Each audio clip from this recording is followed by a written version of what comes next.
It's been almost a year since I've done this series, and today I'm going to cover a bit of familiar ground. For part 2 in this series, I have received a ton of complaints regarding the choices for new characters. Almost everyone that has commented has said my choices were unrealistic and it was a pointless list to make. So, I've now made a realistic list. Since there are a total of 39 characters in Brawl, I think Nintendo will top the list at 50.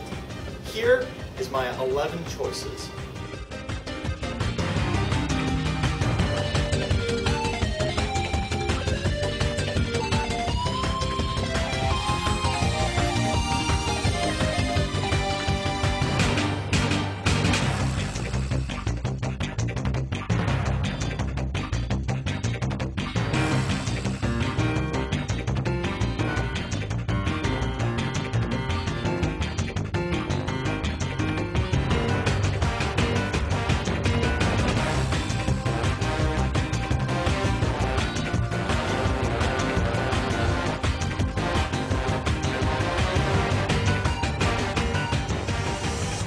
I picked Balloon Fighter, Urban Champion, Bubbles, Dixie Kong, and Toon Zelda / Sheik because they have been considered as fighters in the past. It's also been said that this Smash Bros. Will be aiming towards the retro fighters more so than any other version.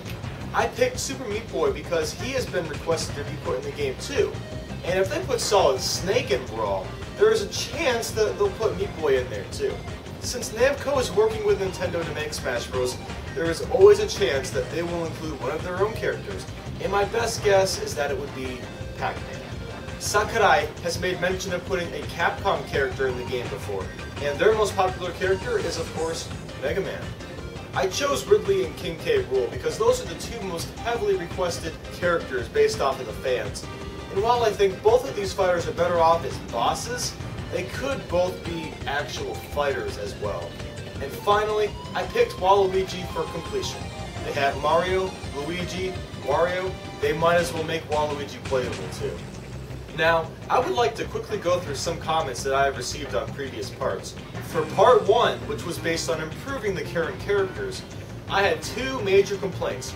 For one, I made a minor mistake stating that the Pokemon trainer was based off of Ash Ketchum, but I didn't realize that he is actually based off the trainer Red. A lot of people really wanted to make sure that I messed that up. Take a look at this. The Pokemon trainer in Brawl is Red, but Red is Ash's counterpart in the games. So in essence, Red is Ash. It's Pokemon trainer Red, Facepalm. Well, he's actually representing Red. You know, from Pokemon Red and Blue / Fire Red Leaf Green. Pokemon trainer is not replicating Ash, he is Red. I mean, not replicating Red. He has the same exact design in Pokemon as Red. He's not Ash, you silly goose. No, Pokemon trainer represents trainer Red. The trainer is Red, not Ash. Pokemon trainer is not Ash, he's Red from Pokemon Red, Blue, Green, and Yellow, jerk. The Pokemon trainer is representing Red. The trainer is based off of Red. The trainer from the Pokemon Magna, although their Magna came out first. The character Red is the original concept, which later inspired them to create the anime, creating Ash, who was considerably different. Ash, the Pokemon trainer, is representing Red from RB and not GS, not Ash. I get it! Please stop with the comments. It's completely pointless to comment that anymore, okay? I get it. I get it, okay? I get it. The second thing is that people thought I was just being way too nitpicky with everyone, such as calling people overpowered, or that I was only talking about final smashes or costume changes, yada yada yada. See, that was the point! Look, I love Smash Bros, and I love all the characters. The idea for that particular video was to nitpick the characters and think of ways to make them even better.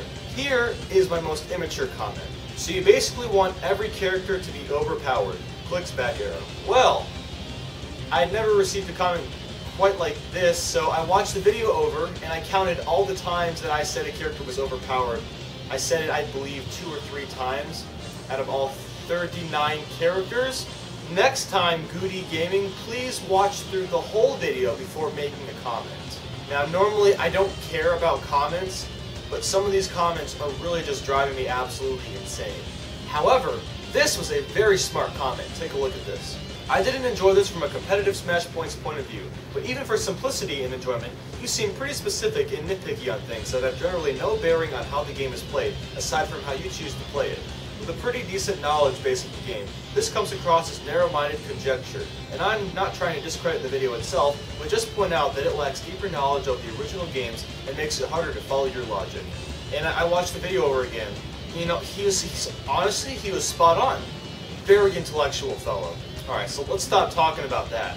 Parts 3, 4, 5, and 7 didn't really receive any complaints, but Part 6 did, which was based on game modes. I was attacked for dissing the Masterpiece and Chronicle game modes. People said that the Masterpiece and Chronicle game modes helps to expand the game infinitely, which is Sakurai's main goal for Smash Bros. And I understand that.